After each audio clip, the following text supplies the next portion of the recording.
જો કમબેક હોય ને તો ફિલ્મ લાલો જેવું. લાલો શ્રી કૃષ્ણ સદા સહાય તે બોક્સ ઓફિસ પર અત્યારે ધૂમ મચાવી રહી છે. શું ખરેખર આ લાલો ફિલ્મનું કલેક્શન જે અત્યારે આવી રહ્યું છે સાચું છે કે કોઈ એમાં ચોલ છે? વિડીયોની અંદર લાસ્ટ સુધી બન્યા રહેજો, આગળ આપણે વાત કરીએ. લાલો ફિલ્મ અત્યારે બોક્સ ઓફિસ પર એટલો બધો ધમાલ મચાવી રહી છે કે કદાચ કોઈને વિશ્વાસ પણ નહીં થાય કે આ કઈ રીતે શક્ય બન્યું છે. દિવાળી પછી આ ફિલ્મ દરેક થિયેટરોમાં હવે ફરીથી લાગી રહી છે. નવી નવી સિટીઓમાં પણ લાગી રહી છે જ્યાં ફિલ્મ પહેલી વખત પણ આવી નથી. તો આ બધું કઈ રીતે શક્ય બની રહ્યું છે? તો પહેલી વાત તો કે ભાઈ લાલો ફિલ્મ કોન્ટેન્ટ બહુ જબરજસ્ત હતો. મેં રિવ્યુ કર્યું ત્યારે રિવ્યુમાં પણ આપણે જોઈ શકો છો ચેનલ પર. પહેલા દિવસે જ મેં આ ફિલ્મ જોઈ હતી અને રિવ્યુ પણ કર્યો છે. બહુ અલગ લેવલની ફિલ્મ હતી અને ખરેખર ફિલ્મ જોતા આપણને એક હળવાશ અનુભવાય છે અને એક સરસ મજાની ફીલ પણ આવે છે. તો ભાઈ ફિલ્મ તો સારી છે, એ ચોક્કસ છે. ઘણી બધી ફિલ્મો એવી આવે છે ગુજરાતી સિનેમાની અંદર કે સારી હોય છે છતાં પણ બોક્સ ઓફિસ પર વર્ક બિલકુલ નથી કરતી. આ લાલો સાથે એ જ થવા જઈ રહ્યું હતું. લાલો ફિલ્મ સાથે એ થયું કે જે કોઈ નહીં વિચાર્યું હોય. પબ્લિકે તો નહોતું જ વિચાર્યું, પણ મેકર્સે પણ નહીં વિચાર્યું હોય કે આટલી બધી જોરદાર રીતે ફિલ્મ ચાલશે.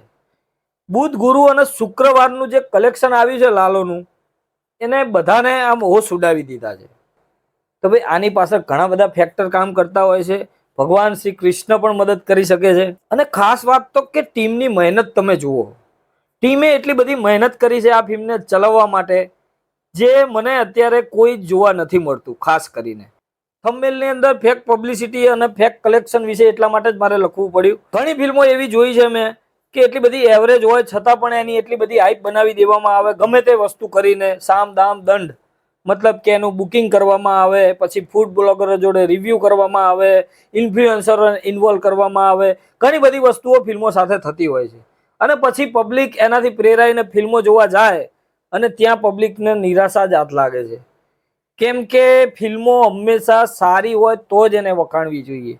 એવરેજ ફિલ્મોને તમે જબરજસ્ત માઇન્ડ બ્લોઈંગ, ન ભૂતો ન ભવિષ્યથી આવી બધી વાતો કરીને પબ્લિક થિયેટર સુધી તો આવે છે પણ પછી ત્યાં નિરાશ થાય છે. કેમ કે ત્યાં પછી એમને જે જોઈતું હતું એ નથી મળતું. લાલોની સફળતાના ખાસ કારણો હું તમને કહું ને તો એક તો છે ફિલ્મ સારી છે. બીજી વસ્તુ કે મેકરોએ મહેનત કરવામાં કઈ જ વસ્તુ બાકી નથી રાખી. હજુ પણ થિયેટર વિઝિટ ચાલુ છે 20-22 દિવસ પછી પણ. બીજી વસ્તુ જોઈએ તો માઉથ પબ્લિસિટી આમાં મહત્વનો ભાગ ભજવી રહ્યો છે. આ ફિલ્મને ગામની અંદર પણ એક વિશાળ સમૂહની અંદર આ ફિલ્મ બતાવી હજારો લોકોની વચ્ચે. ત્યાંથી પણ એક માઉથ પબ્લિસિટી નીકળી, પોઝિટિવ પબ્લિસિટી, પોઝિટિવ એનર્જી આ ફિલ્મ સાથે જોડાઈ અને દરેક લોકો આ ફિલ્મ વિશે ચર્ચા કરવા માંડ્યા. પબ્લિકની અંદર ચર્ચાનો દોર શરૂ થઈ જાય પછી થિયેટર વાળાને પણ ફિલ્મ લગાવવી જ પડે. આ ફિલ્મ સાથે એ જ થયું છે. ફિલ્મ થિયેટર વાળાએ ઉતારી લીધી હતી છતાં પણ ફરીથી થિયેટરમાં લગાવવાની ફરજ પાડી છે. આ લાલો ફિલ્મે એ જ દર્શાવે છે કે લાલોને હવે કોઈ રોકવા વાળું નથી. કેમ કે એકવાર જો પબ્લિકના મનમાં ફિલ્મ ઉતરી જાય ને તો પછી એને બહાર કાઢવી બહુ મુશ્કેલ હોય છે. આ લાલો ફિલ્મ હવે લોકોના મગજ પર હાવી થઈ ગઈ છે. લોકોને એકદમ એટ્રેક્ટ કરી ગઈ છે. ફેક પબ્લિસિટીની વાત કરું તો સારું હોય ત્યાં ખરાબ પણ રહેવાનું જ છે. અમુક લોકો વાતો પણ કરશે કે આ ફેક કલેક્શન છે અને ફલાણું છે, ઢીકણું છે, મેકર્સે આને કલેક્શન વધારે હાઈ બતાવી દીધા છે અથવા તો મેકર્સે બુકિંગ કરીને બતાવી દીધા છે. તો આ બધી વસ્તુ લાલો ફિલ્મ સાથે નથી થઈ બોસ. પ્રમોશનમાં કંઈ બાકી નથી રાખ્યું. મતલબ કે એમનાથી બનતું બધું જ કર્યું છે અત્યાર સુધી. એમના જે હાથમાં હતું એ બધું જ કર્યું છે. તો પછી સારી ફિલ્મને પબ્લિક સુધી પહોંચાડવામાં કેમ સફળ નહીં થાય?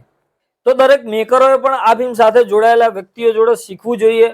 કેમ કે કેવી રીતે ફિલ્મનું પ્રમોશન કરવું અને કેવી રીતે પબ્લિક સુધી પહોંચવું. એક નાની નાની વસ્તુઓ પણ આ ફિલ્મના ફેવરમાં જઈ રહી છે. લાલો ફિલ્મ બુધ, ગુરુ અને શુક્રની અંદર 1 કરોડની કમાણી કરી લીધી છે. જે ફિલ્મ 2 વીકમાં નથી કરી શકી એ ફિલ્મે 3 દિવસમાં કરી બતાવી છે. એ પણ 22-23 દિવસ પછી. ગયા વર્ષે આપણે કસુંબો ફિલ્મ સાથે આ વસ્તુ થતી જોઈ છે થોડા અંશે. કેમ કે એક ફિલ્મ એકદમ બેસી ગઈ હતી અને ફરીથી અને એની ટીમ દ્વારા એટલી બધી પ્રમોટ કરવામાં આવી અને લોકો સુધી પહોંચી અને લોકોને ગમી પણ ખરી. આજે શનિવારનો દિવસ છે. શનિવારે પણ આ ફિલ્મ સારું એવું કલેક્શન બોક્સ ઓફિસ પર જરૂર કરશે.